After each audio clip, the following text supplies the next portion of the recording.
चीन का अब बनेगा तगड़ा ताबीज। ड्रैगन को घेरने के लिए आ गया भारत का जेम्स बॉन्ड। भारत के जेम्स बॉन्ड का नाम सुनते ही चीन की टाइट हो गई हवा। भारत का जेम्स बॉन्ड ऐसी चलेगा चाल, चीन हो जाएगा पूरी तरह बेहाल। चीन पर अब चौतरफा होगा वार, भूल जाएगा वो अपना घर बार। चीन के चंगुल से अब मिलेगी कई मुल्कों को आजादी। जेम्स बॉन्ड ने कर ली है इसकी पूरी तैयारी।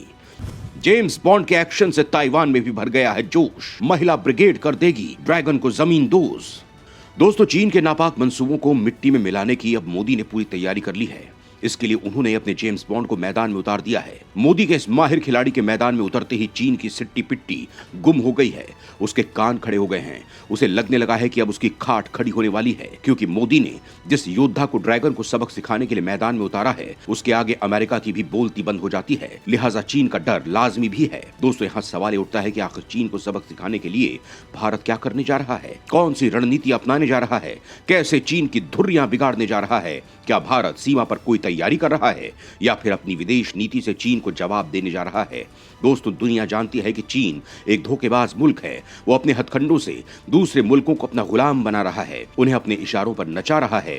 दोस्तों, ड्रैगन के इसी जाल को तोड़ने के लिए मोदी ने अपने तगड़े सेनापति को भेज दिया है।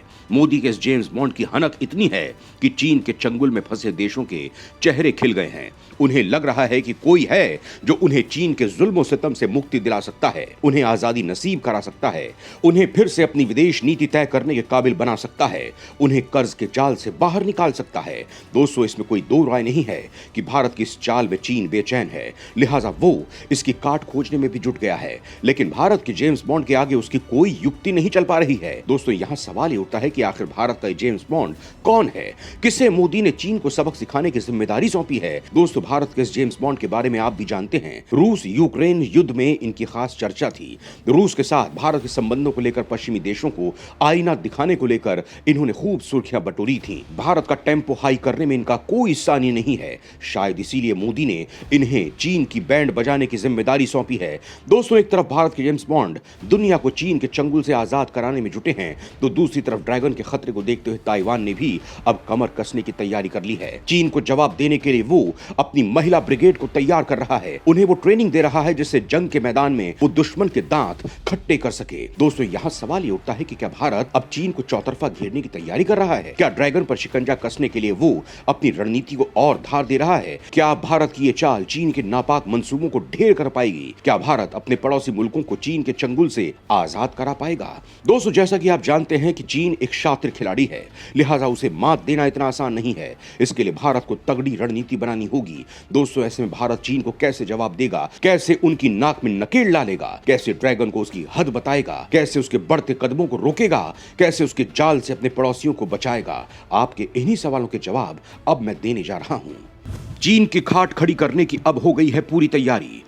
मैदान में आ गया है भारत का जेम्स बॉन्ड। दोस्तों, भारत के दो पड़ोसी देश श्रीलंका और मालदीव इस समय चीनी ड्रैगन की जकड़ में पूरी तरह से फंस गए हैं। श्रीलंका जहां कर्ज नहीं चुका पाने के चलते डिफॉल्ट हो गया है, वहीं चीनी लोन के तले दबा मालदीव भी कराह रहा है। महासंकट की इस घड़ी में दोनों ही देश भारत की शरण में पहुंच गए हैं। यही वजह है कि भारत के विदेश मंत्री जयशंकर अब मालदीव की यात्रा पर पहुंचे हैं, जहां उनका जोरदार स्वागत किया गया। यही नहीं, मालदीव के बाद भारतीय विदेश मंत्री श्रीलंका की यात्रा पर भी जाएंगे, जो इसको लेकर बहुत उम्मीदें लगाए बैठा है। दोस्तों, सवाल यहाँ ये उठता है कि आखिर चीन के कर्ज जाल में फंसे मालदीव और श्रीलंका को एस जयशंकर कैसे बचाएंगे? कैसे उन्हें चीन की आर्थिक गुलामी से आजादी दिलाएंगे? दोस्तों, भारतीय विदेश मंत्री पिछले कुछ महीनों में चीन को लेकर बहुत सख्त रवैया अपनाए हुए हैं। चीन की दादागिरी और उसके कर्ज जाल पर दुनिया के विभिन्न मंचों से वो खुलकर प्रहार कर रहे हैं। सीमा पर चीन की हरकतें देखते हुए उसे कड़ा संदेश भी दे रहे हैं। उसे ये बता रहे हैं कि एक शांति की माला जपने और दूसरी तरफ साजिश रचने से सीमा का मुद्दा हल नहीं होगा, वहां शांति स्थापित नहीं होगी। दोस्तों, एस जयशंकर केवल भारत की सीमा को लेकर ही चीन को चेतावनी नहीं दे रहे, बल्कि वो दूसरे मुल्कों को भी उसके चंगुल से आजाद कराने में जुट गए हैं। इसी कड़ी में एस जयशंकर मालदीव की यात्रा पर पहुंचे हैं। एस जयशंकर का महत्व मालदीव के लिए क्या है, इसका अंदाजा वहां उनके स्वागत को देखकर लगाया जा सकता है। एस जयशंकर के मालदीव पहुंचने पर ऐसा लग रहा था मानो उनके लिए कोई तारणहार आ गया हो, जो उन्हें ड्रैगन की जकड़ से आजादी दिला सकता है। दोस्तों, शायद इसीलिए मालदीव पहुंचने पर जयशंकर का वहां के विदेश मंत्री ने भव्य स्वागत किया। बता बताया जा रहा है कि इस दौरे पर जयशंकर कई समझौतों पर हस्ताक्षर करेंगे, जिससे द्विपक्षीय सहयोग को बढ़ाया जा सके। दोस्तों यहां आपको यह बता दूं कि जब चीन ने हिंद और प्रशांत महासागर को लेकर मीटिंग की थी तो मालदीव ने भारत के साथ दोस्ती निभाते हुए इस मीटिंग से अपने को दूर रखा था। दोस्तों यहां सवाल यह उठता है कि जब मालदीव और भारत के संबंध ऐसे हैं तो फिर वो चीन के चंगुल में कैसे फंस गया, कैसे चीन के कर्ज का शिकार बन गया। चीन जब मालदीव में अपनी चाल चल रहा था तब भारत क्या कर रहा था। दोस्तों एस जयशंकर ऐसे समय पर मालदीव पहुंचे हैं जब मालदीव में चीन के इशारे पर इंडिया आउट कैंपेन चलाया जा रहा है। इस कैंपेन के सूत्रधार पूर्व राष्ट्रपति यामीन हैं, जो लगातार भारत के खिलाफ जहरीले बयान दे रहे हैं। यही नहीं, उनकी पार्टी के कई कार्यकर्ताओं ने भारतीय दूतावास की ओर से आयोजित योग कार्यक्रम में हिंसक प्रदर्शन किया था। यामीन अब चाहते हैं कि किसी तरह से जल्द होने वाले आम चुनाव में इब्राहिम मोहम्मद सोलिह को वर्तमान सरकार को सत्ता से हटाया जाए। विश्लेषकों का कहना है कि इसमें यामीन को चीन का पूरा साथ मिल रहा है। दोस्तों दरअसल मालदीव में जो सरकार पहले से थी वो भारत विरोधी थी, उसके साथ भारत के ऐसे संबंध नहीं थे, लेकिन जब मोदी ने सत्ता संभाली तब उन्होंने मालदीव के साथ संबंधों को प्रमुखता दी और वहां की सरकार को अपना पूरा सपोर्ट दिया, जिसके कारण वो चीन के खिलाफ खड़ा होने की हिम्मत जुटा पाए। यही बात अब चीन को रास नहीं आ रही है, लिहाजा वो मालदीव में भारत के खिलाफ कैंपेन चला रहा है, अपनी पसंदीदा सरकार बनवाना चाह रहा है, जिससे मालदीव को अपना पूरी तरह से आर्थिक गुलाम बनाने में कामयाब हो जाए, वहां अपनी हुकूमत चला सके, उसे भारत के खिलाफ इस्तेमाल कर सके। लेकिन भारत के चलते उसकी यह साजिश कामयाब नहीं हो पा रही है। दोस्तों मालदीव अभी चीन के कर्ज के तले दबा हुआ है और भारत ने उसे करोड़ों डॉलर की मदद दी है। यही नहीं, भारत ने कोविड के दौरान भी मालदीव की मदद की थी। जयशंकर इसी दोस्ती को और आगे बढ़ाना चाहते हैं, जिससे चीन की चाल को फेल किया जा सके। जयशंकर इसके बाद श्रीलंका की यात्रा पर जाएंगे, जो इस समय गंभीर आर्थिक संकट से जूझ रहा है। भारत ने पिछले कुछ महीने में श्रीलंका को अरबों डॉलर की मदद भेजी है। अब श्रीलंका भारत से चाहता है कि वो अपने कर्ज को रीस्ट्रक्चर कर दे। दोस्तों यहाँ सवाल ये उठता है कि जो श्रीलंका भारत के खिलाफ काम कर रहा है, चीन का साथ दे रहा है, आखिर भारत उसके कर्ज को क्यों रीस्ट्रक्चर करने में मदद करेगा। श्रीलंका को भी चीन के जाल से बाहर निकालने की कोशिश। अपने श्रीलंका दौरे पर एस जयशंकर कर सकते हैं बड़ा ऐलान। दोस्तों दरअसल श्रीलंका आईएमएफ से 2.9 अरब डॉलर का कर्ज लेना चाहता है। इसी वजह से श्रीलंका अपना कर्जदाता देशों चीन, जापान और भारत से वित्तीय आश्वासन चाहता है। दरअसल आईएमएफ ने श्रीलंका को साफ कर दिया है कि अगर वो लोन चाहता है तो भारत और चीन अपने कर्ज को कम करने के लिए तैयार करें। दोस्तों इसी कारण श्रीलंका भारत की शरण में आ गया है, क्योंकि कर्ज का जाल फेंकने के बाद अब चीन इसे हटाने या कम करने के लिए तैयार नहीं हो रहा है। लिहाजा अब श्रीलंका के पास भारत के सामने हाथ फैलाने के अलावा कोई चारा भी नहीं बचा है।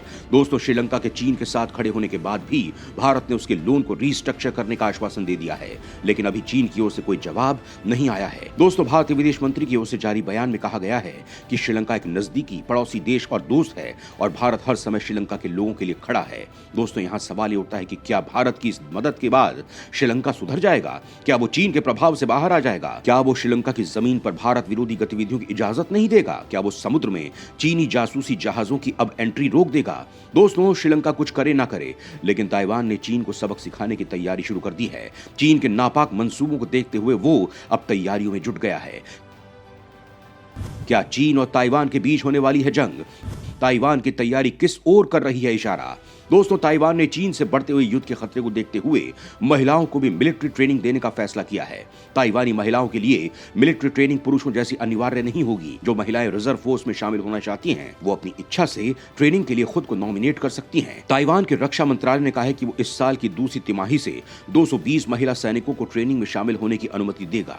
दोस्तों दरअसल ताइवान पर चीन का सैन्य दबाव लगातार बढ़ता जा रहा है। चीन ने हाल ही में ताइवान के बिल्कुल नजदीक बहुत बड़ा नौसैनिक अभ्यास किया है। ऐसे में अंदेशा जताया जा रहा है कि इस ट्रेनिंग की आड़ में चीन युद्ध की तैयारी कर रहा है। लिहाजा ताइवान भी चीन को मुकम्मल जवाब देने में जुट गया है। मतलब कुल मिलाकर चीन की अब चारों ओर से बैंड बजने वाली है।